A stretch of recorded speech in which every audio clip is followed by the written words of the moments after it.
Good morning, students. Morning. My name is Wabogoa Kamau. I just want you to know that you're in the right place. This is a PrepCast online school. We send messages to you, to your schools, so that you can join voluntarily. You come and we'll be teaching you 3 lessons a day.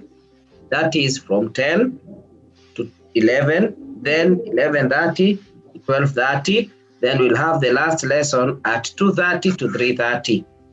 Our charges are only 500 per week. And once you pay, we will be joining you to Google Classroom. Google Classroom is where we'll be sending informations. So I'm very happy to announce that our speaker or our teacher today is with us, and that is Mr. Richard Bitok from Naivasha Girls, who also is our principal and dean. He will be taking us through on the etiquette of Zoom. So I want us to welcome Mr. Bitok with a clap, virtual clap. You know, he will tell you what a clap is. Thank you for those who are clapping physically. Thank you. So, Mr. Bitok, we have clapped for you physically and virtually. Now, welcome and teach us how we go about these things. Asante sana. The students, maybe parents who have joined us, good morning. Morning too. As you have heard, I'm Mr. Bitok Richard. I'm a teacher. I teach physics and mathematics at Naivasha Girls. And also I do teach at PrepCast online school. I teach physics mostly. And probably those of you who will be doing physics, I'll be able to teach you. I teach Form 1 and Form 2 physics. Now, students, in our school, we mainly use two applications. That is the Google Classroom, and we have the Zoom. So I'll take you through both of them, and I'll start with Zoom. Like what we're having now, we're having a Zoom meeting, and the application that we have used is the Zoom app. It is the Zoom app. And of course, Mr. Wambugu has told you that I'll take you through some etiquette, a bit of etiquette on how we should carry ourselves whenever we are in a Zoom meeting. Not in a Zoom meeting, but for our case, we'll call it a Zoom class. We'll refer to it as a Zoom class. So allow me to share my screen. I believe everybody can see that. Welcome to online classes. So whenever we are in a Zoom class, I want us to familiarize ourselves to this online environment. And first and foremost, maybe I congratulate you for having joined this environment. And I believe you're able to hear me clearly. Now we need to familiarize ourselves with this environment. Now, there is a microphone. I believe everybody has figured out where there is that microphone. The purpose of the microphone is that we can mute or unmute ourselves. And when do I unmute or when do I remain mute? Whenever you are not talking, your microphone should be muted. Reason is, whenever I talk, there is some feedback which comes back. I could call it an echo, which comes back from your laptop, and it interferes with the activities that is going on within the meeting. So at all times, Kelvin Nyamu, your microphone should be mute, not unless you are talking. Is that okay? Good, Kelvin. All the times the microphone should be mute. Only unmute the microphone when you want to say something.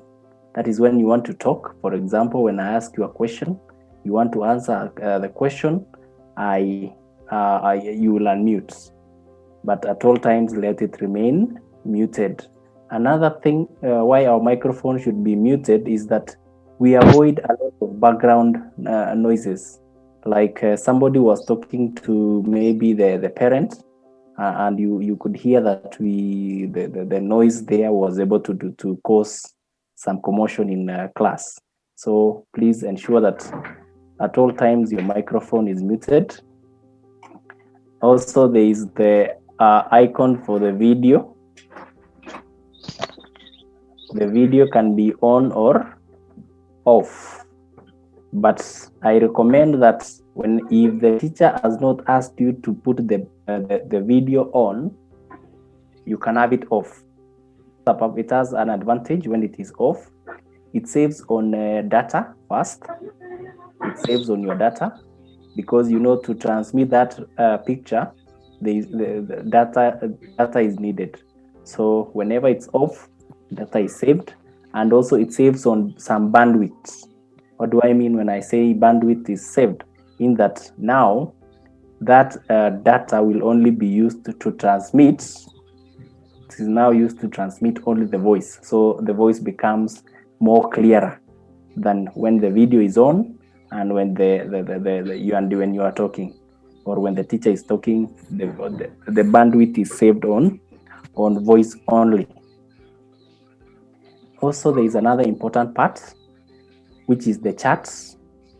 For the chat part, you can type something or you can write something, and I recommend that whenever you are doing a chat, can you do the chat to everybody, not to a specific person in the group, to everyone in the group. If you do private chats and maybe you are trying to communicate something which is not nice to your friend in class, we shall be able to note that when I'm the host is able to see the chats, even if it's a private chat. Whenever I save those chats, at the end, I'll be able to see what you have been saying. Though it was private, you thought it might not come to me, but I'll be able to see. So please, let's avoid private chats. Let's chat to everybody meeting or in the classroom at that time. Okay, I'll still clarify on where to get the chat when I show you some pictures. And then we have the reaction button. You like Mr. Wambugu asked you when we were starting the meeting that you clap. Here we don't clap physically. What we do is that we have a reaction button. There is a part written reaction.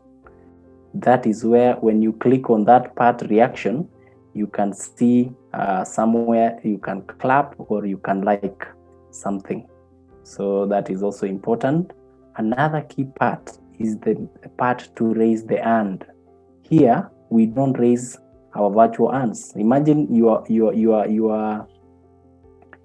video is off and you are raising your physical hand. Will the teacher be able to see that hand? No. So here we are going to use a virtual hand. There is a virtual hand in which you can raise, and I'll show you where the hand can be raised in a short while.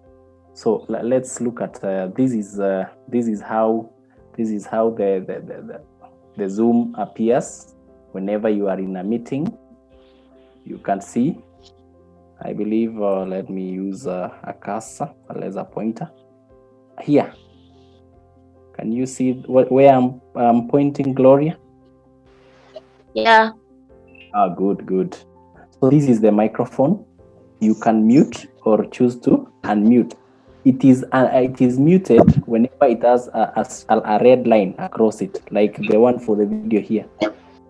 Then we have the part for the video, and that you can remain on or off. Where we have the part for the participants. You can see the people in the group. Then you have the part for the chats.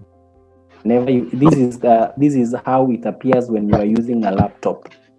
This is how it appears whenever you are using a laptop. So there is the part for the chat. You click that, a certain place opens up, and you can type. Then we have the part that is not part of you. This is not important for you. Then we have the reaction. Whenever you click on the reaction icon, what happens is that you'll be able to see where you can clap or like. Let me go to the interface of a phone. This is how it appears whenever you are using a phone. There is the part for the mute and the mute. There is the video. Then there is the participants. You can see the people in the meeting. Then there is the part for more. So for the phone, whenever you see more, when you click more, you can be able to see the part to do the chat, and we have the reactions here to clap and to like. So for the phone, you click on the part written more. And to raise the hand, whenever you are using a phone, click on participants. You click on participants, and you'll be able to see the part to raise hand.